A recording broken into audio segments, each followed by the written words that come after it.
श्री कृष्ण कहते हैं कि कर्म करो, फल की चिंता मत करो। एक राजा था जो अपनी प्रजा का बहुत ख्याल रखता था। वह अपनी प्रजा के बीच जाता और उनकी समस्याओं को सुनता था।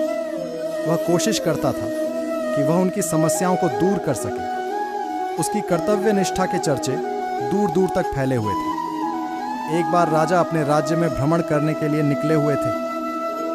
तब उनके कुर्ते का एक बटन टूट गया। यह देख राजा ने अपने मंत्री को तुरंत बुलाया और उसे आदेश दिया कि वो गांव से एक अच्छे दर्जी को बुला लाएं, जो उनके कुर्ते का बटन लगा दे। यह सुन मंत्री ने गांव में दर्जी की खोज शुरू कर दी। संयोग से उन्हें एक दर्जी भी मिल गया। गांव में उसकी एक छोटी सी दुकान थी। उस दर्जी को जल्दी ही राजा के पास लाया गया। उस दर्जी से राजा ने कहा कि क्या वो उसके कुर्ते के बटन सिल सकता है। दर्जी ने कहा कि यह तो बड़ा ही आसान काम है। दर्जी ने अपने थैले से धागा निकाला और कुर्ते का बटन लगा दिया। राजा बेहद खुश हुआ और उससे पूछा कि वो उन्हें कितने पैसे दे। इस पर दर्जी ने कहा कि इतने से काम के लिए वो पैसे नहीं ले सकता है।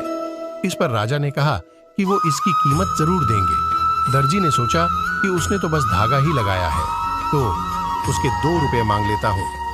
फिर दर्जी ने सोचा कि कहीं राजा यह न सोचे कि इतने से काम के 2 रुपए तो गांव वालों से कितना पैसा लेता होगा। यह सब सोच समझकर दर्जी ने कहा कि वो इतनी इच्छा से जो भी देंगे वो ले लेगा।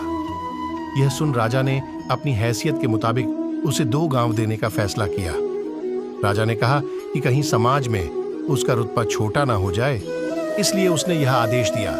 दर्जी ने मन में सोचा कि कहां तो वो 2 रुपए मांग रहा था और कहां वो 2 गांव का मालिक बन गया। सीख।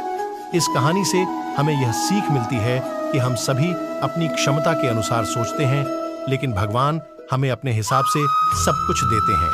हम छोटा मांगते हैं और कई बार भगवान हमें उनके देने की क्षमता के आधार पर कुछ अच्छा और बढ़ा दे देते हैं।